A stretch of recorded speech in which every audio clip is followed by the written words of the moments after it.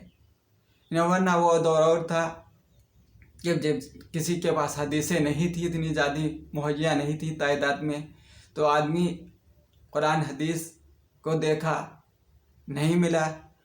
چند حدیثیں سب سے پہلی جو وجود میں حدیث آئے موطا امام مالک کی آئے، اس میں 1 جلد میں حدیثیں موجود ہیں۔ باقی بخاری میں دیکھیں 8 جلدوں میں ہے، مسلم شریف 6 جلدوں میں ہے، ابو داؤد 3 جلدوں میں ہے، نسائی 3 جلدوں میں ہے، ابن ماجہ 3 جلدوں میں، ترمذی 2 جلدوں میں، یہ ساری حدیثیں موجود ہیں۔ آپ اس کو سمجھیے، پڑھیے، مطالعہ کیجیے، پھر اس کے بعد آپ مسئلے کا حل بتائیے۔ ورنہ قرآن حدیث ہوتے ہوئے اگر ہوئے کسی کے پاس ہے نہیں حدیث تو بات الگ ہے، ہونے کے باوجود آپ غلط مسئلے کا بیان کریں، یہ حماقت ہوگی اور جاہلیت ہوگی۔ اللہ تعالیٰ سے دعا، اللہ تعالیٰ ہم سبھی کو قرآن و حدیث پر صحیح سمجھنے اور اس پر عمل کرنے کی توفیق عطا فرما۔ وآخر دعوانا الحمدللہ رب العالمین۔ السلام علیکم ورحمۃ اللہ وبرکاتہ۔